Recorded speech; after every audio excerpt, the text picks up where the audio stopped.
Step into the world of power, loyalty, and luck. I'm gonna make him an offer he can't refuse. With family, cannolis, and spins mean everything. Now, you wanna get mixed up in the family business. Introducing The Godfather at ChumbaCasino.com. Test your luck in the shadowy world of The Godfather slot. Someday, I will call upon you to do a service for me. Play The Godfather now at ChumbaCasino.com. Welcome to the family. No purchase necessary. VGW Group. Void where prohibited by law. 18 plus. Terms and conditions apply.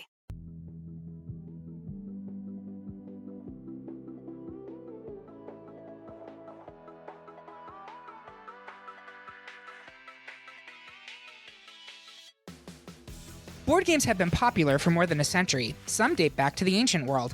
But in the late 20th century up through now, the buzzword has been tabletop games. Broadly speaking, elaborate games of skill, strategy, and luck that have generated intense fandoms since the late 1990s.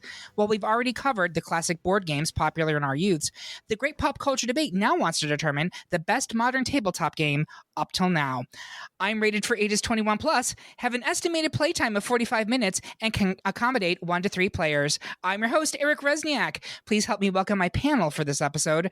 First up, he's had plenty of trains on his tunnel and never needs a ticket to ride. It's Bob Erlenback. Come on, ride the train. It's the choo-choo train. I've heard that you even take advantage of the double rail lines at the spa. Next, he's never been the cause of an international disease outbreak, but that's not for lack of trying. It's Trey Radu-Blackburn. I'm my own containment specialist. Oh, this just in from our dispatcher. Your attitude is infectious. Good. And finally, we have a special guest player for this episode. Please welcome board game superfan Jared Tannenbaum, who is currently surrounded by a rainbow of meeple. I thought they were farming, but this baby purple meeple suggests otherwise. Well, at least someone's getting some action in this episode. And up in the producer booth, we have Curtis Creekmore, one of the great pop culture debates, 7 Wonders. Curious about how we came up with these 16 games? Check out the primer available on your podcast platform of choice. Make sure you head to greatpopculturedebate.com so you can find the downloadable listener bracket for this and every episode so you can make your own picks and play along with us at home. With that out of the way, this Forbidden Island seems to be sinking, so let's grab the treasures and get on to these debates. We're going to kick things off with a bunch of unanimous victories. We love an easy win condition. First, ultimate number 1 seed Ticket to Ride steamrolled 4 seed Gloomhaven, 3 seed Splendor sparkled in comparison to 2 seed 7 Wonders, and 1 seed Pandemic broke out all over 4 seed Forbidden Island. But some of our panelists did want to speak about some of the games before they were removed from our shelf. Jared, you wanted to talk specifically about the Forbidden franchise? Yes. So one of the things when I was looking at how to choose like which games should win over other ones, I was trying to think more in terms of the overarching franchise and not just the individual game. I loved Forbidden Island when I first played it. It by itself didn't necessarily keep my interest over time. Mm-hmm. But I now, at this time, I own Forbidden Desert, and now I just bought Forbidden Jungle that came out last year. Mm-hmm. Both are amazing. And one of the things with Forbidden Island, it falls into the category of the beginning of like the big cooperative board games. Yeah. And really push that envelope really nicely. Awesome. All right. Well, thank you very much. Bob, did you want to speak about Gloomhaven? Yeah, I think Gloomhaven's an interesting entry on this list because I think it's our most Dungeons and Dragons adjacent property on here. But, you know, Gloomhaven and Frosthaven, I believe, is the sequel to that. When you talk about tabletops and just kind of opening your mind to what a game can be, like nothing like Dungeons and Dragons does that, right? Like opens you up to what, you know, removing yourself from the board in some cases, right? And being able to broaden what a game could be. But I think Gloomhaven kind of stays in that area, but it's kind of prohibitive in the fact that it is a beast. It is enormous. It is very expensive because there is so much to it. It is so unapproachable, I think, that it just wasn't going to make it very far. But I love that it made it because it has some of those roots of D&D, which we were able to bring into the bracket, at least for this brief moment. So I think that's really all I want to leave it with regards to Gloomhaven. But I think it's a beautiful game, beautifully crafted, beautifully put together. It's just such a beast. Beautifully crafted, beautifully put together, unapproachable. I'm sitting right here, Bob. You're beautiful. You're Linda Evangelista. Thank you. No, I will say Dungeons and Dragons is not on this list because we specifically didn't want to talk about long-form RPGs. Also, Trading card games, deck building games are a separate discussion that we will do down the line. We really wanted to keep this to tabletop games that generally can be played in one sitting. So if you're like, where's blank? That's probably why it's not on here. Next, aren't you glad you used Tile? The panel is, as the majority prefer 2-seed Azul, but Jared wants to remain king of the castle with 3-seed Kingdomino. Jared, tell us why we should crown Kingdomino. Trey, why are you so blue about Azul? Jared, please go first. So when I started trying to think through what is the criteria for what I I having listened to a lot of these episodes before, I was like, I gotta have criteria. So one of the big things was like how much luck's in the game. Kingdomino, it has a little bit of luck in terms of how the tiles get flipped over, but it's not, you still have a lot of strategy in terms of how you choose and you kind of shift around based on which tiles you get your hands on. And then there's the question of how much time do you spend not doing anything? The nice thing about Kingdomino, you're always doing something because you just basically you put your piece down, grab a tile back. And so you kind of keep moving. And so the complexity of it is actually also another thing where it's not that complex. I actually bought this game for my nephews. They loved it. How old I were originally they? bought it for a 6-year-old. The 9-year-old loved it more. And I still play this with all my friends and things of that nature. So yeah. Great, thank you. Trey, talk to us about Azul. I love a theme with the game, and Azul, while the theme in it isn't as like bright and shiny as some of the other ones, it still comes from the azulejos from Portugal and Spain, which is just this beautiful tile art from I think like the 15th century that they just put in churches and public squares and homes. And so it's also just a very beautiful game. It's a tile placement game where you're trying to fill up a 5x5 board as much as you can. And players take turns matching tiles from a set of repositories or the middle of the board and placing them into their factory on the left side of the board and then moving them over to the right side of the board to make this beautiful mosaic that's either already laid out for you or on the back of it you can choose your own design while still trying to make sure that everything is a little different in each of the rows or columns. This is also one of our favorite games to play at home and to teach to people. And selfishly, there's this little dream geek vacation that I would love to take in Europe that includes places like Portugal, so we can go see the tiles in Azul, go to Carcasonne, France, because of Carcassonne, go to Sagrada Familia in Barcelona for a game that's not on this bracket either, Sagrada. And so because it fits that theme, and I just like it better than Kingdomino, which is a wonderful game, that's why I chose Azul. Great. Bob, where are you on this one? There is no Dana, only Azul. Well done, I'm with sir. Azul. She pretty. Azul, she pretty. And if I'm being completely honest here, that's the reason I voted for Azul. It jumps out at you, frankly, from the shelf. Every time I'm in a game store, every time I'm looking at someone's, like, it's very eye-catching, both the box and the game itself. And there is something to be said for an aesthetically pleasing game, which is not to say Kingdomino is ugly. It's not. But I think Azul has its own unique kind of visual flair to it. It's also a 2-seed, and Kingdomino is a 3-seed, so we will be moving Azul into round 2. Next, the panel is surprisingly split between 1-seed Settlers of Catan and 4-seed Terraforming Mars. Jared, explain why the red planet should continue to be colonized in round 2. Bob, pull a knight to defend Catan's chances of moving forward. Bob, please go first. Well, let's talk about these two colonizing games in the same matchup, right? So Catan, Settlers of Catan from 1995 by Klaus Tuber. It's a game where you're competing to build settlements, cities, roads, etc. in this fictional island.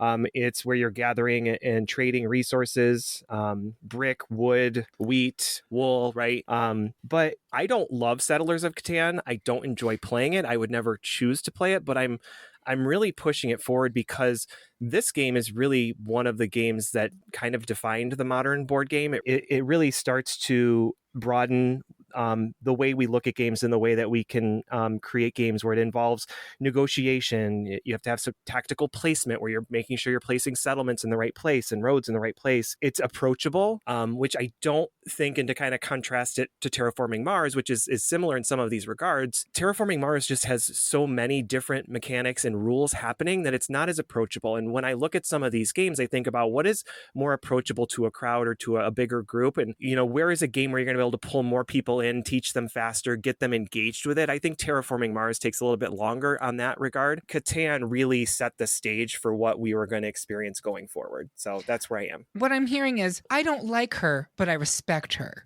That's what I'm getting. I'm giving her the respect that she deserves, like Joan Crawford. Exactly right. Don't fuck with me, fellas. But Jared, please do fuck with Terraforming Mars. I actually, I played Settlers of Catan back in college. Literally, we had drinking parties of how you literally drink every time you trade a certain thing or something like that. There's things like that. It definitely has a cultural aspect to it, which is nice. But one of the things I would say, I've actually have a few different of my rationalizations as to why Terraforming Mars has almost the same number of expansions as what Catan has at this point, and it's been around a lot less time. What I found really amazing with Terraforming Mars is the number of people who I never thought would be into board games who love this game. And so even though there is complexity to it, a number of people who actually put the time in to learn it because they enjoyed it. And also on your turn, there's only so many options you really have. And so even though there is a lot of complexity, you can get going in this game without having to know all the rules at the start. And yes, you might get surprised with oh, look, I got points for this thing. How'd that happen? But I think one of the ways I would also describe it is compared to Catan, so both have resource management, but the big thing about Terraforming Mars, it's an engine builder. So while Catan is more about expansion, trading cards, things like that, and just kind of growing your space, there isn't as much direct interaction with the other players in Terraforming Mars, which allows people to have that more relaxed experience and not end up in giant arguments yelling at each other. There's a lot more complexity and you get a lot more into the actual theme of the game with Terraforming Mars, which makes it so much better. Great. Thank you. I will say for me, the arguments and yelling at each other at a game night is a feature, not a bug. And I look for the games that is going to get people spicy. That's the way I like to do it. Trey, where are you on this one? I'm choosing Terraforming Mars on this, mostly because I'm voting against Settlers of Catan because of the shouting and the yelling at each other. It's got shades of Monopoly for me, and Monopoly only comes with trauma in my family. To me, this is the transitive property. Family equals trauma. Trauma equals board games. Board games, what's better for me? It's Settlers of Catan. So we split 2-2. Settlers is a 1 seed, so it will move on to round 2. Next, it's another even split between 3 seed Betrayal on the House on the Hill and 2 seed Wingspan. Bob, the haunt has begun. Turn against your fellow players and push Betrayal into round 2. Trey, explain why Wingspan may be for the birds, but should soar higher into this bracket. Trey, please go first. I will say this one was hard for me because I love both of these games. Betrayal is one of my favorites, as well as Wingspan. I ultimately chose Wingspan because it's a faster game, and it's one of those games that you can play a couple of rounds of without getting exhausted.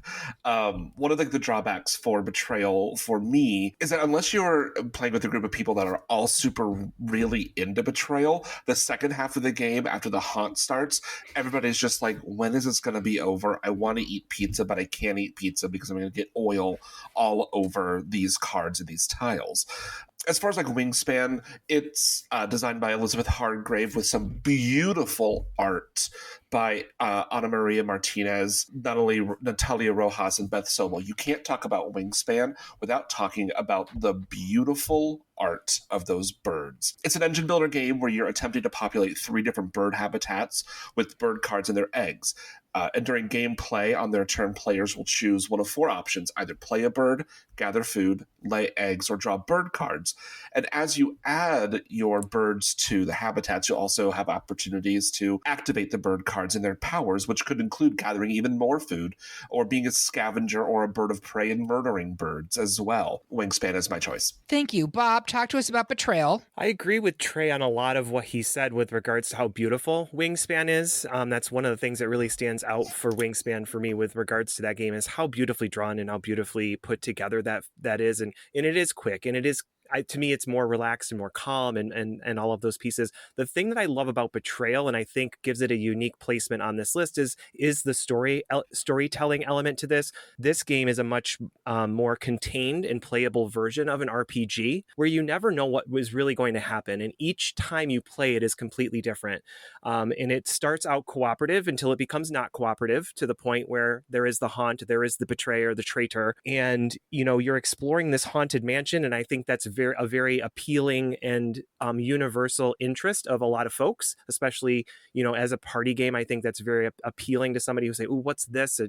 Oh, you explore this haunted mansion. And the replayability of this game is what stands out the most. It is always going to be different and unique. So I think it has a lot of really good things in its column that I think should push it forward. And I think Wingspan is a very quaint and lovely game. I just think that it doesn't bring as much excitement or kind of interesting mechanics as the Haunting of Hill House is a show. It is. How could you know vote what I'm for it if you saying? can't say it? Exactly. The Betrayal on Haunted Hill. Great. Thank you very much. Jared, where are you on this one? So for me, I will have to say that I do really, really, really, really love Wingspan. But I think the big thing for me, and I'm going to be voting for Betrayal, and that is because Betrayal Legacy is amazing. If you haven't heard of legacy games, the idea is that imagine if you actually got to live through the entire history of the house and then had a playable version of the game when it was done. That was yours and yours uniquely to you. And that's what the legacy game did.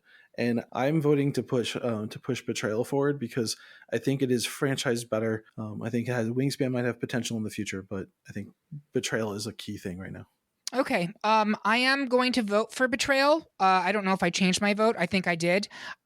Because I think it is interesting and it is so inventive as a concept that it does deserve to make it into round 2. But I'll tell you right now, much like the game itself, I am going to be a traitor to this in the next round. I'm just going to be very candid. It's coming. Get your knives ready. But we will be moving Betrayal. It's Betrayal on the House on the Hill, correct? I'm saying that right? Yeah. Yes, I can't believe that my ultimate winner was just knocked out by a game that Eric hates. It's true. I hate it. Spoilers. But we will be moving Betrayal. But there's arguing. That's right. I'll get into it in round 2. So yeah, we'll get to round 2. I've got a story for everyone. So does the game. Indeed. All right. So moving on, it's another even split devil. It's 1-seed Carcasonne versus 4-seed Mysterium. Trey, build a path forward for Carcasonne. I will consult the spirits and attempt to direct us to the next level for Mysterium. Trey, please go first. Sure thing. So Carcasonne, a game from 2000, designed by Klaus Jürgen. I'm hoping it's Reed and not Reedy at the end. I should have really looked up how to You're say fine. this Don't worry. We love you, Klaus. You're an icon. Klaus Jürgen. We haven't talked much about awards, but this is another one of those games that has won the Spiel des Jahres, which is big granddaddy. It's the Oscar of board games. So many of the games on our bracket has won the Spiel des Jahres. It's a city building, medieval territory building game where you are laying down landscape tiles and building a game where you match the different features on them, like cities and roads, and making sure that those sides match the pieces they're directly adjacent to. After placing the tile, the player takes one of their little meeples and places it on a piece of the terrain on the tile they just laid, unless that feature connects to a terrain that's already been claimed. Points are scored throughout the game depending on if the terrain feature's been completed. Like roads have a beginning and end. Cities are entirely enclosed by the walls. Abbeys are entirely enclosed on all sides and diagonals. Carcassonne is an excellent gateway game. It's one of my husband and I's favorite game. This is a game, again, much like Azul, you can just sit and play game after game after game and always have it be a little bit different. And there are 1,000, I'm being a little facetious here, but there are so many expansions. Choosing it over Mysterium because of the replayability, and it's just a quick, easy 2-player game. Also, I love to talk, which you can't do much in Mysterium. That is true. Thank you for that. So I'm going to talk about Mysterium. It's unlike pretty much any other game on this list in that it requires one player to take on the role of the recently deceased who communicates hints to the other players, taking on the roles of psychics, via elaborate image cards that provide hints to the elements of the ghost's murder. Now, so this is a cooperative game, and whoever's playing the ghost of the murder victim really needs to know what they're doing. They have to be savvy enough to pick elements from the image cards that will register with the other players and guide them in the right direction. The rest of the players need to be creative, focused, and strategic in their moves. It's a clever game with lots of replayability, and it's great for parties. I think it's fairly new user-friendly, although admittedly the concept takes a bit of time to fully gel. I understand why Carcasonne should advance here. It is definitely the more well-known of the two, but Mysterium to me is more creative and engaging.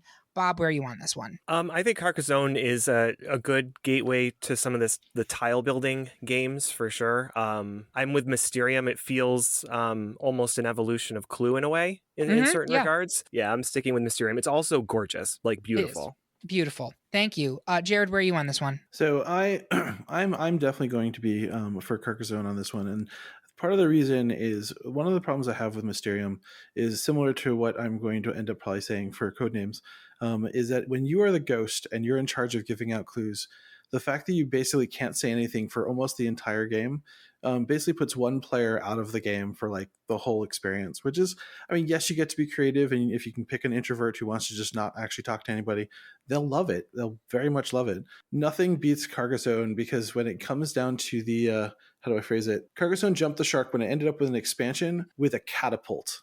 Literally, it flung tiles at things. It was great. Amazing. And it was so silly. Awesome. Thank you. So that means we are still split. Carcassonne is a 1 seed, I believe, and Mysterium is a 4. So Carcassonne will continue around 2. And I will say, having played Mysterium with Trey as the ghost, giving clues so he couldn't speak, but his face said so much as he silently judged everyone around that table for being a fucking idiot. I got to put my MFA to good use somehow. If I can't use my voice, it's going to be all of this beauty, honey. Anyway, we're moving Carcassonne into round 2. Finally, in round 1, the panel is currently leaning towards 2-seed Codenames, but Jared thinks we need more fiber in our diet and should switch to the sustainable resource that is bamboo and 3-seed Takenoko. Bob, use our spycraft to move Codenames into round 2. Jared, move the gardener through the tiles to grow our appreciation for Takenoko. Jared, please go first. Where to start? So I very much love Takenoko because the theme of it, the desire to like create an actual garden with bamboo growing is really kind of fun. But when you get to move that cute little panda icon and like it just starts eating all the bamboo and like people are like, oh no, I needed that bamboo to achieve whatever, and like, oh no, I had to feed the panda bear. Sorry, it's just it was hungry. Mm-hmm. So even when you're losing, you're still winning because you get to like eat all of the things on the board and annoy people sometimes. And then when you can like get the gardener to start like growing stuff in places it shouldn't be growing, because bamboo grows like a weed and never where you want it to grow. It's great. The thing that I hate, I'm not a huge fan of Codenames because when it comes down to like time between turns and time where you don't get to do anything, sometimes trying to come up with an actual like idea for that code is really, really hard. And you get analysis paralysis sometimes, but I would definitely recommend Takenoko. Bob, talk to me about Codenames. Yeah, I think Codenames is a popular word-based party game. You know, it's a party game as Trey puts it. That really leans on you for being able to be very creative, a lot of teamwork with you and your partner, strategic thinking. But it's also good for all ages. And I think that it's very approachable and easy to learn. The rules are very simple, but the gameplay can be very deep and very complex. And really, depending on who you're partnered with, can really play a lot. Eric and I would crush at Codenames 100%, but if I played with Trey or Jared today, I'd probably lose miserably and get really angry at them about that. We love anger in our games, right? But I think it's different, it's different from a lot of the other games on this list, right? It is you have your word tiles in front of you, and you're really trying to give clues or codes across the table to get folks to pick as many of your words that you are assigned to. So I think it's a lot of understanding your partner, understanding strategy, how to deliver a good clue to encompass a lot of the content on the board. And it's just very different. And I think I can't say any of these game names this evening. I think that it's very cute and it is charming and it is beautiful. But I think it just has a lot of similar mechanics to a lot of other things on this list. And I would feel bad seeing Codenames go out. I just think that the unique aspect of Codenames to the rest of these games is important. I was tempted to sway to my vote here, but I do think that Bob makes a great point that Codenames is singular on this bracket, and there are other games that are similar to Takenoko, and it is very niche. But if you are listening to this and you've never played any of these games and you want something that's cute and takes a little bit of time to learn but has multiple different ways to win, I highly recommend Takenoko. It's a really adorable game, and I think you can pick it up pretty quick once you play it. But I'm gonna stick with Codenames, which moves it into round 2, and that's the end of round 1, folks. We're gonna take a quick break to meet with our contingency planner before the next pandemic breaks out. We'll be right back after these messages. $5 can't buy you much these days. In the 90s, the Big Mac Extra Value Meal rang in at $4.59. Today, that same meal will cost you $7.89 and leave you filled with regret. You know who would never do that to you? The Great Pop Culture Debate. For just $5 a month, our Patreon supporters gain access to a treasure trove of unaired content, like those secret fries at the bottom of the bag. So if you're hungry for some delicious pop culture content, pass on the Big Mac and head to greatpopculturedebate.com to become a Patreon supporter today. Now I'm hungry. And we are back for round 2 of our best modern tabletop board game debate. Before we get to the Elite 8, I want our panelists to share their social media, what else they're working on, and also how they got into tabletop gaming as an adult. Bob, where can people find you? What are you working on? My name is DizNerdBob, or at DizNerdBob, I should say. That's not my name. My name is Bob. Mm-hmm. my socials are at DizNerdBob. I'm not really working on much. I'm working on my Lorcana game, I guess. And how I got introduced to the modern tabletop era is through Ticket to Ride, actually. And it's funny because I was on the subway here in DC and there was some gay who was clearly going to a game party and he had his copy of tickets on his lap and he was so proud. You could tell how proud he was to be taking Ticket to Ride to his party and he was so thrilled. And then the next week I had gone to a friend's house and they're like, we're going to play Ticket to Ride. I'm just like, oh, I'm so excited. I got just as excited as that gay on the subway. Trey, what are your socials? What are you working on and how are you introduced to board gaming as an adult? So the best place to find me right now is mostly on Instagram at TKRB3, and 3 is the word spelled out. You can also find my embroidery on Instagram at Bear Left Embroidery, because we're a little bit gay and a little bit socialist sometimes. Mm-hmm. And we stab things.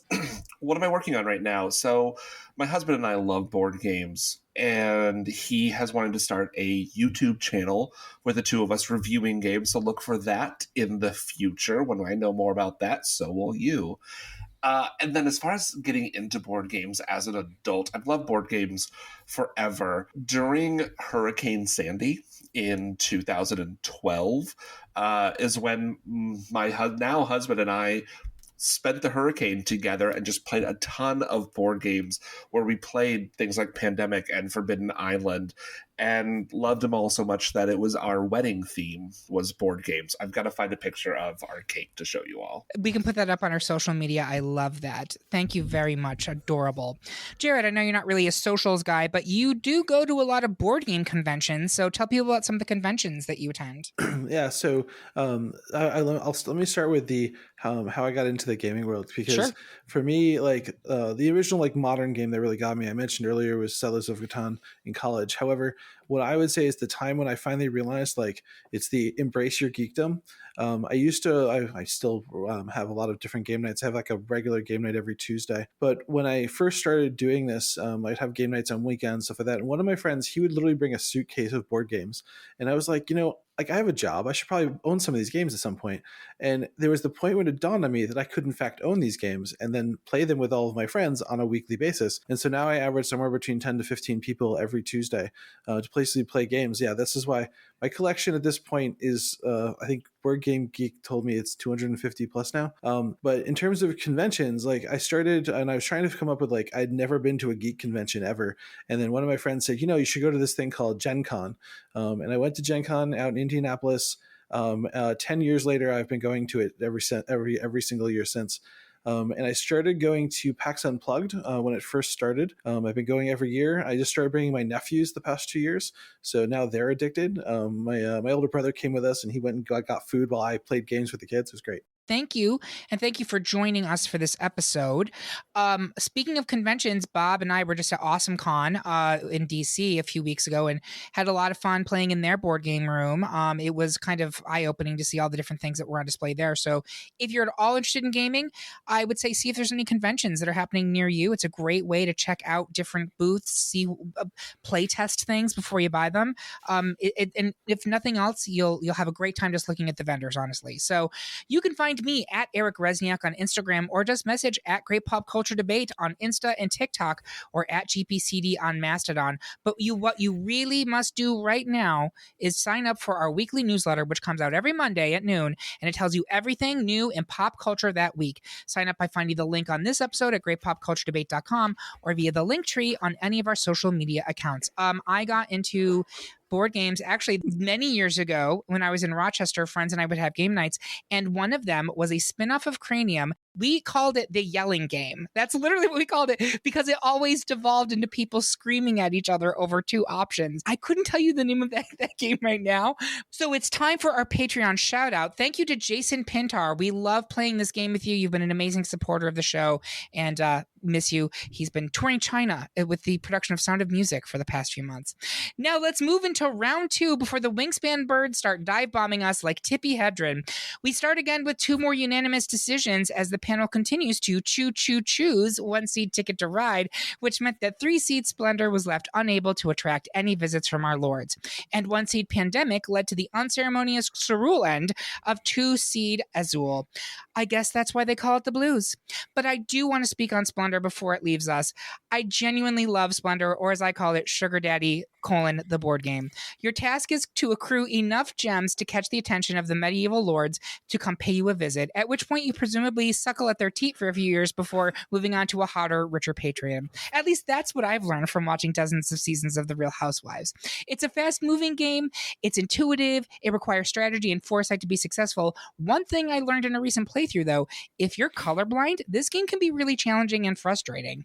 But if you are looking for a quick party game that is easy to pick up, Splendor, easy to pick up, being what sugar daddies are doing all over our world. So moving on, next the panel is split between 3 seed Betrayal at the House on the Hill and 1 seed Settlers of Catan, aka just simply Catan. Jared, take us on a shocking turn of events and push for Betrayal to move into the final 4. I will use 2 grain and 3 ore to build a city. I'm also going to need some rock and roll, so someone please get Starship on the line. And I'm going to use that to stump for Catan. I'll go first. This was initially a vote against Betrayal, which is one of my partner's favorite games. And if you're listening to this, I'm sorry, Ryan, but which I think is wildly unbalanced and more often than not frustrating for most of the players. It also lasts forever. And I would much rather play multiple shorter rounds of one game than one super long game that inches forward. I always use the term, when will death come? Literally, playing Betrayal is when will death come? Because that is like the point of the game. That said, I finally played Catan for the very first time in researching for this episode. We've had it on our shelf for years, but I think most serious gamers have moved beyond it at this point. Nobody ever wants to play it, but I loved it. I like the fact that you can approach the win any number of ways. I like that you can slowly change your luck as the game progresses. I love that you can screw your neighbor via the robber. It's a collection of small, easy-to-learn systems that stack over one another seamlessly for a great gaming experience. There is a reason that Catan is often thought of as the cornerstone of modern tabletop movement. It won numerous Game of the Year awards when it was released in 1995. The Washington Post named it the board game of our time, and there was a documentary released in 2012 about the game and its impact on American gaming communities.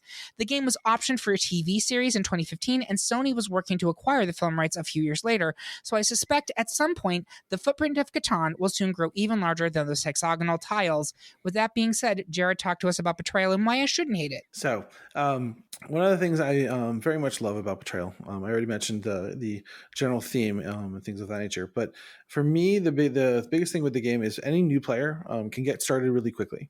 And because it's cooperative, it's actually like relaxing until you can actually play together and enjoy the house and try to find things and stuff like that. Yes, I do know that feeling of like, okay, when are we going to get to the traitor stuff so we can watch people die? But that said, there's also instances where there is no traitor. Like there's one where there's a treasure hunt where the house is literally collapsing around you. But I think one of my best experiences playing this game was this game where the house decided to close all of its windows, and then water was slowly seeping up from the bottom. And literally, my friends and I were trying to run from the basement to the upstairs while being chased by the little girl who could swim because it's water. And we had to find the actual like boat in the attic, and then like somehow get it to the outside window in the attic with enough time to put all of us in the boat. And literally got involved in the thing where we were barely able to survive. It's really neat just how they build the lore and actually construct it. And to me, Catan got better with some of the expansions because they actually made it so they removed some of the luck. If you've ever found yourself playing Catan and you just do not get the rolls, you literally spend the entire game angry and frustrated because no one's going to trade with you because they're getting all the stuff they need from somebody else. And literally you end up with one player who just has nothing to do for the entire game because they just can't get the one lucky roll, even if they have like 4 or 5 good numbers. It's like a bad 3-way. Am I right? That being said, Bob, where are you on this one? I did stump pretty heavily for Hill House in the first round, right? Hillary Clinton. Exactly. Whoever it is. But, you know, I've played with you, Eric, and every game I've played has been always frustrating. But the one time I played with Eric, he literally rage quit in the middle of the game. And I'll tell you why.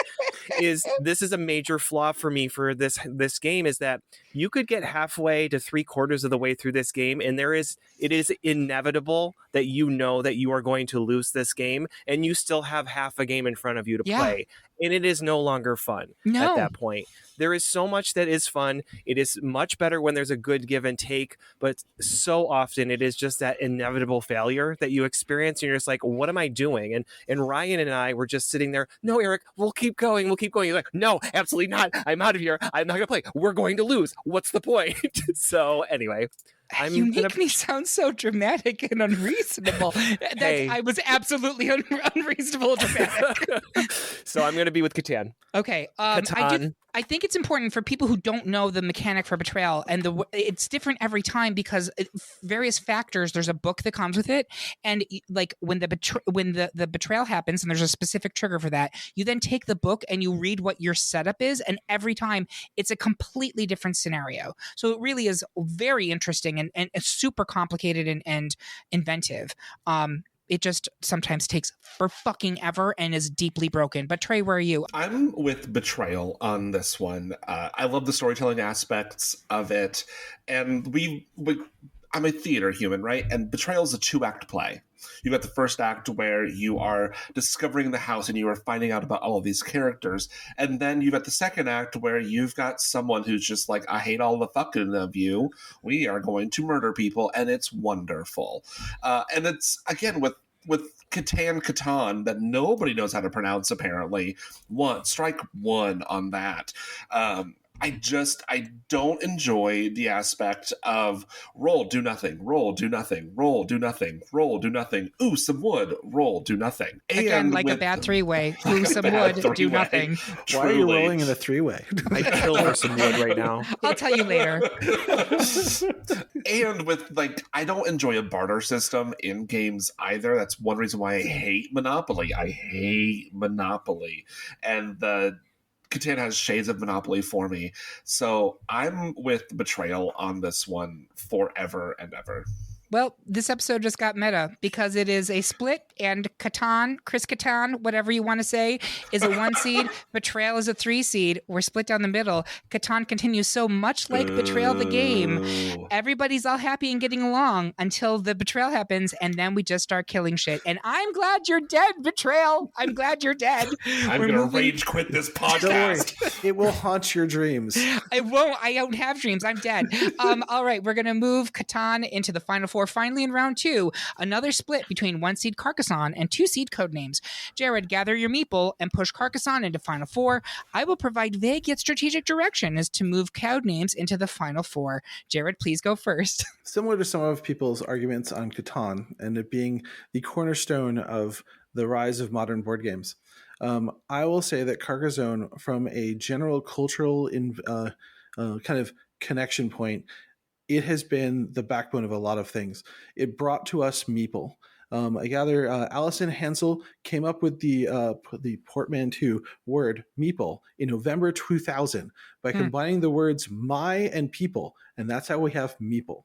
And now I have me pillows behind me because you want actual fluffy versions of them, and I have a little baby one that I was showing earlier. Like, one of the things with Carcasonne is you can even go, and there's a number of different companies that will sell you like special versions of meeple, so you can play Carcasonne with literally Cthulhu. I can have Cthulhu farming, and that's a different type of farming than what you normally think farming, right? And I actually have the full set of the Wizard of Oz characters, so we can have 4-player games, just literally the Dorothy versus the Tin Man, and it's great. Now, the thing to think about when it comes to the overarching franchise of Carcasonne, so I don't know how familiar you are with all of the different expansions, there are 16 implementations of the game itself, which includes a Star Wars version. And there are 20 plus expansions to the original game. 10 full, and the rest are little mini expansions with little individual meeple. And if you actually had all of those expansions, you'd have like 15 meeple or something like that on one person. Now, you obviously don't want all of those expansions in one game. That'll take forever. But the key is you can do that if you want to. And they actually started building special like big boxes. So there was like the big box had like 3 expansions in one. There's literally 6 different giant boxes. The company has been, the franchise was sold to another company at this point, and it's now yet another game that's owned by Asmodee, which I will get into later. Perfect. I'm going to talk about Codenames. The main selling point for Codenames is its simplicity and the number of people who can play it with you. It can accommodate more players than I think almost any other game on this list. Listed as 4 to 8 or more, but ideally at least 6 players. It moves quickly, with rounds taking no more than 10 or so minutes. It's absolutely perfect for parties, especially for people who are not serious gamers. If you're listening to this and you have no idea where to start, Codenames is probably the most accessible option in this bunch. It is another game that requires creativity, wit, strategy, and brains. If you're the spy master, you need to be able to give targeted guidance so that your agents find only your clues. If you're an agent, you have to be sharp but not too clever in your picks, which I'll confess regularly trips me up in this game. Codenames has a slew of different versions, including the adult-oriented Deep Undercover edition and officially licensed iterations featuring characters from Disney, Marvel, Blizzard, etc. This is going to be a question of, do you want to go with what is an important game for the tabletop industry into the Final Four, or do you want something that's super accessible and able to be played by pretty much anyone? I leave it to you, Trey. Where are you voting? Well, I think that you can fulfill both of those with Carcasonne. Like, I think Carcasonne is a super accessible game. Its tile placing doesn't match. Wonderful. Put your little cute meeple on there. So because I think that with your 2 criteria, is it accessible and is it one of these classic games? I've got to stick with Carcasonne on this one. The Codenames is lovely. Just like in actual Codenames, I screwed myself by being too clever with that argument, and I gave you the keys to my defeat.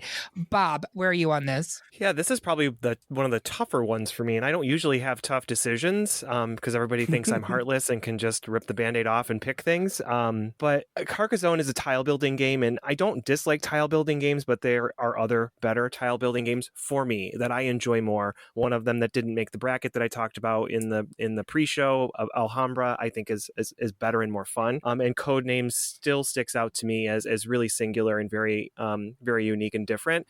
And go ahead, play it at a party and play it with drunk people. It gets even better, right? Yeah. Oh yeah, so, that's also a lovely part of Codenames. It's just like, that is fun shouting. So I hear you're going with Codenames. Okay, so that again leaves us 2 and 2. That's a recurring theme of this episode. Carcasonne is the 1 seed, so it will continue into the Final Four. And with that, we have our Final Four. We're going to take a quick break to track down Michelle, Tamika, and Tanya, so we.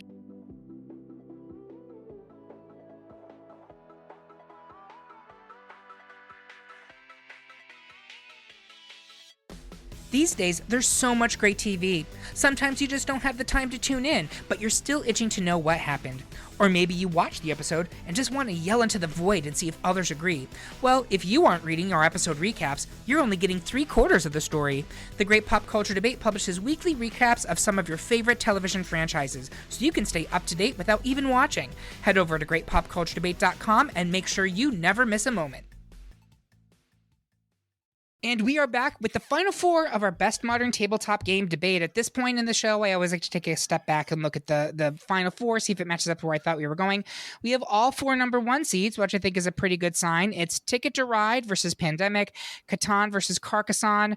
I think this is the correct Final Four for this topic. I think that when you think modern tabletop games, these are probably the 4 that are going to immediately come to mind. Jared, do you agree with that? I was pretty much expecting it, regardless of what I'd put in my bracket, that these 4 would end up where they are. Yeah. And I will say that all 4 of them are actually currently owned by the same company. Oh yeah, you were going to mention that briefly. Do you want to talk about briefly about who that company is and like how they gobbled up all these games? Yeah, so in the tops in the 16, half of them are all owned. Currently, they're either subsidiaries of some form by a company known as Asmodee. It's actually a French company that started basically buying up a number of other companies. But basically, they actually got Catan when they bought it from Mayfair, and then bought the rest of Mayfair as Mayfair dissolved. So Catan's owned by them. Carcasonne came over when Rio Grande sold the rights to Z-Man games, and then Asmodee bought Z-Man. And then Splendor, I think, was originally an Asmodee game. Seven Wonders was also originally Asmodee. Azul, I think, where was that one? Yeah, no, that's actually, Azul was Plan B Games, which is a subsidiary. Mysterium, Libilid or whatever is, that company is also another subsidiary of Asmodee. And Ticket to Ride was standalone. Days of Wonder was a great company. Yep. It then also got bought by Asmodee, and all the stuff Days of Wonder had went there, like Small World. Well, oui baguette. The French have got it going on, apparently. So let's get into these debates. It's Ticket to Ride versus Pandemic. I'm going to start. We're going to go around the horn. Bob, where are you? With Ticket to Ride, both great games. With Ticket to Ride for right now, I think we can talk about both of them in a minute, but go around. Okay. Trey, where are you on this one? These are two wonderful games, but I'm going to go with Pandemic on this one. And Jared, where are you? I'm going to be with Pandemic. So we're going to have to talk to them. I will say this. I agree. They're both awesome games. These are both, I think, premier tabletop modern. Pandemic was a lot more fun before 2020. I don't know about anybody else, but like genuinely, I'm not even joking. This is not me being funny. Like, I don't want to play Pandemic now after having gone through an actual pandemic, because the thing about Pandemic when you played it before was, in case you don't know, you literally are racing around the globe to stop and contain a disease. That the disease gets its own turns, and then you get your turns as the players, and more often than not you fail and the pandemic wins. That was okay pre 2020. After 2020, it's like too real, too soon. We've actually lived through this, and I'm good. Whereas Ticket to Ride, who doesn't love a choo-choo ride, and you can take that any way you want to take it. But it's easy to learn. There's how many different versions of Ticket to Ride are there, Jared? I can think of at least 3 or 4. There's Germany. I've seen at there's least Switzerland. 10 or 11. What's actually sad is they're shutting down the servers for the online version of Ticket to Ride on Steam. Because they're trying to force people into the new version, and everyone's really angry about having to buy another version of the same game. Sure. Yeah, no, I completely get that. It's just, so in case you've never played Ticket to Ride, you are given a map of what the core game is America, and then they have Europe, they have various states. You told me there's a New York subway map, which I would both love and hate to play, because as someone who rides the New York City subway, it is a living hell. So your goal is that you have to build train lines across the country, and you get points by connecting routes. You get points by having the longest continuous track. And what I love about this game is that you can either win by being really ambitious and trying to get the points that you're getting, or you can play the way I do, which is, you're working on your missions, but you're also watching what everybody else is doing and strategically fucking them over by, you see that short little route that's clearly in the middle of 2 long lines that someone's connecting, boop, gone, because once you claim a route, they can't. It's an easy, I wouldn't say it's a quick game. I would say a game of Ticket to Ride probably lasts 40 or so minutes. But I would say you pick it up, you play it one time, you understand Ticket to Ride. It's not complicated. Pandemic, I think, is a little bit more complicated to learn.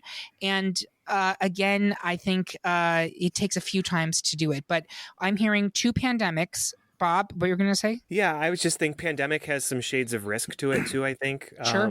And it is the co-op versus the fuck your co-players over. And I'm with that all the time. And I love a good co-op game, but Ticket to Ride has that you're going to win. And there's nothing, and that's really satisfying to be able to go through that long game and be able to say on the other end that you did the best job and that you won that game. It's accessible, to your point.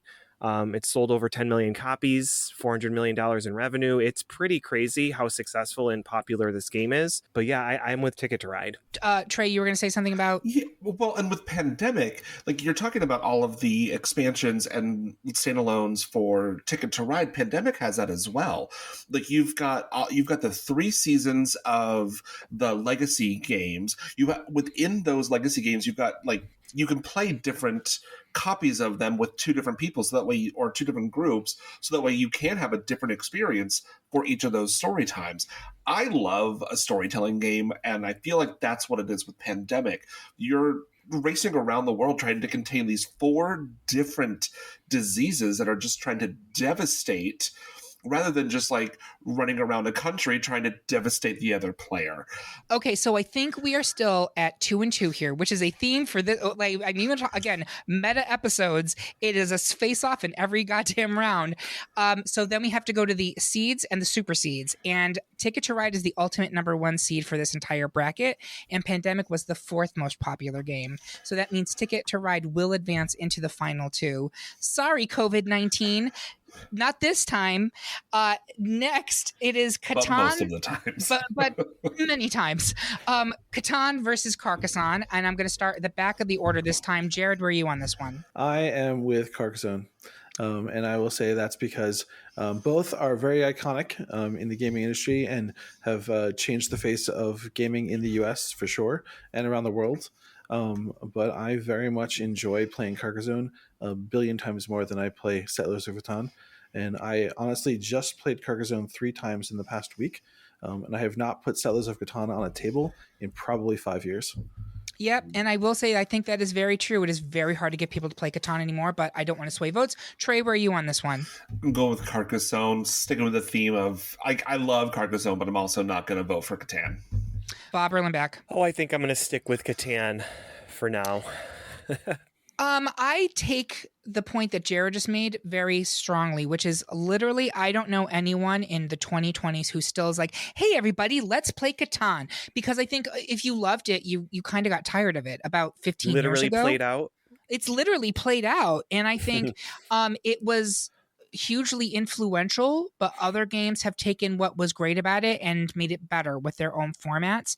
And Carcasonne is easily playable. It's easy to understand. It has a lot of the elements that made Catan so popular, and it is a cornerstone game. But people still play it, and they still love to play it. So for that reason, I'm going to throw my vote to Carcasonne. Hey, it's a final 2 of Ticket to Ride versus Carcasonne. Going to start right in the middle. Trey, where are you? Ooh, again, like both great games. Like this whole bracket has been full of wonderful games, generally going up against each other. I think I'm going to have to go with Ticket to Ride on this one. Again, my ultimate number 1, Wingspan, was knocked out way back in round 1, which is frightening to me, but it's going to be Ticket to Ride for Trey. Jared, where are you on this one? I will say that there's what I really, really love, and then there's what I think is probably the right answer. So when I go through my criteria in general, in simplicity, Ticket to Ride is you draw cards, draw tickets, play trains. Carcasonne, you draw a tile, play a meeple. Like, both very simplistic when it comes down to it. Scoring just happens to some degree. There's a little bit of strategy, some tactics. There's definitely ways to screw over your opponents in both of them. If you've ever played Carcasonne, you put a road down next to when someone's trying to build a city. It's really fun watching them try to finish that thing and have no tiles to ever do it with. The number of almost fights my husband and I have had because he screwed over my city meeples. Oof. Oh, like when you start trying to win a farm and you put down another one and like, oh, look, I just squeezed into your farm and I overtook your entire farming industry. Oh, did you lose? Oh, yeah, no, there's a lot of that going on. The thing I will say is Carcasonne has a crazy number of expansions and other implementations similar to Ticket to Ride. Ticket to Ride actually does have a version, by the way, that has buses and not just trains. And the thing that's interesting about Ticket to Ride is they just released a legacy game the last 2 years. And it's a special one where you're actually going to the West. I've not gotten to play it yet. It's on my list with some of my friends. So because of the fact that these are both very big franchises, I definitely feel when I'm playing the game, I'm really in that world of whatever. And there's some nice little expansions that you can do where you can actually, you can even get like specialty trains if you really want. And if you really want to go, you can start painting them if you really put like cool people in it if you want. I'm going to have to go with Tickets to Ride, even though I very, very much love Carcasonne. But yeah. Okay, great. That was a lot of information. I just need to know, is the bus still running for the Ticket to Ride expansion? Again, that is a joke that no one's going to get, but I will. Bob, where are you on this one?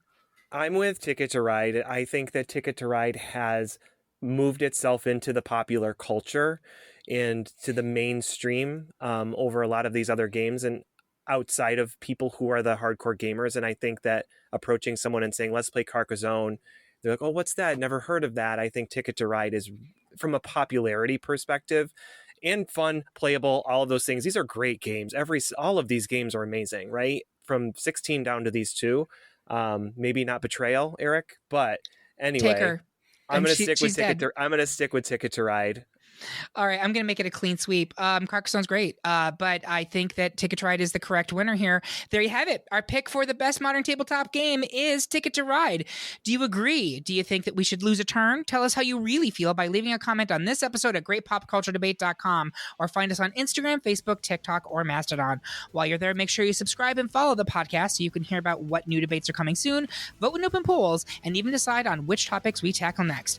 I want to say thank you to my panel. You are all worthy opponents, and thank you for listening. If you love what you heard, please consider supporting us on Patreon, where you can get even more exclusive content and you get episodes a whole day early. We hope you have a good one, and remember, everyone is entitled to their wrong opinion.